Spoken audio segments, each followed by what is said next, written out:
This is Andrew McGuire, and I'm joined alongside here today with Sara Anderson. Sara works in the Career Center here at Grandview as an assistant director and also partakes in mission trips regularly. Thanks for joining us today, Sara.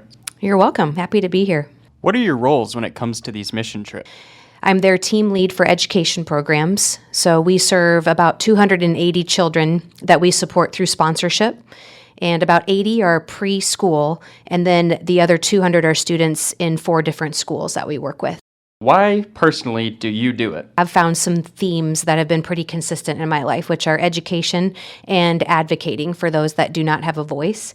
And so I found myself in many situations being a bridge between different cultures or different opinions or viewpoints, and then trying to find a way to bridge 2 different groups together and motivate them to look beyond their own experiences and understand the experiences of others. Do you think it's really necessary to travel all over the world assisting others when we have people in areas needing help right here in America? Right. I think that's a good argument, and I do think that has to be a personal choice. I can see both sides of that coin. I do understand that the money used to go on a short-term trip can definitely be put to use in a different type of project or a way to help that country. But on the other hand, I feel that short-term mission experiences are the only opportunity to gain some of those experiences by one-on-one and just first personal hand experience.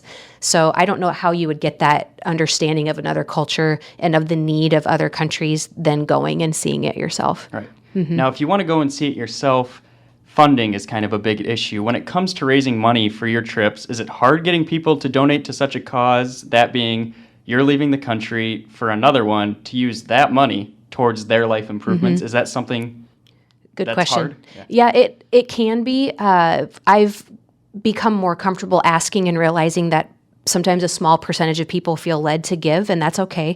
But what I found is those that do feel led to give truly are invested in why I'm going. And I tried to do a good job of giving summaries and stories and getting back to them about how their money contributed toward the projects that we were doing. And so I actually find a good percentage thanking me for that opportunity to give, which seems kind of backwards, but those that give typically don't end up being able to go on a trip. And so that's their way of feeling they can contribute and be a personal part of that.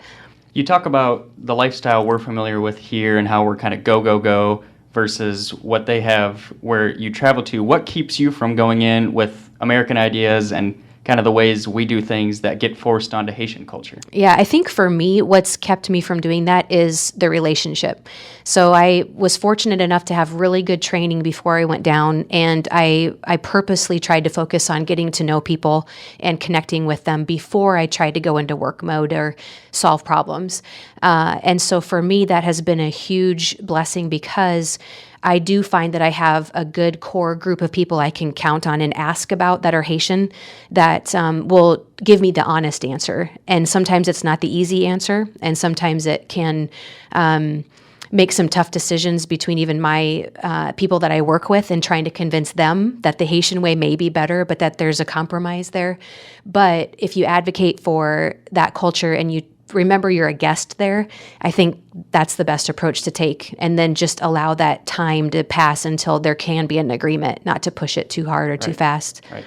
Lastly, Sara, what I want to ask you is what makes your organization different than the hundreds already over in Haiti? I think we've already talked about that a little bit. We are committed to having Haitian staff and having their contributions and opinions and experiences be a part of our decision-making process. I think the other big difference for our organization is every staff person goes to Haiti regularly from the U.S. side, as well as our board members.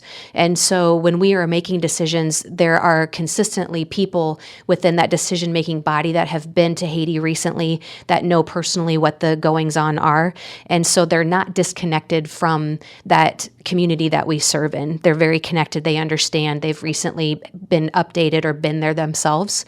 And so that's a lot different at times than when organizations are functioning pretty much on their own with their staff on the ground and those that make decisions from the U.S. side. Well, thank you, Sara, very much for the time. You're welcome. This is Andrew McGuire. I was joined alongside here with Sara Anderson today. Good to be here. Thanks.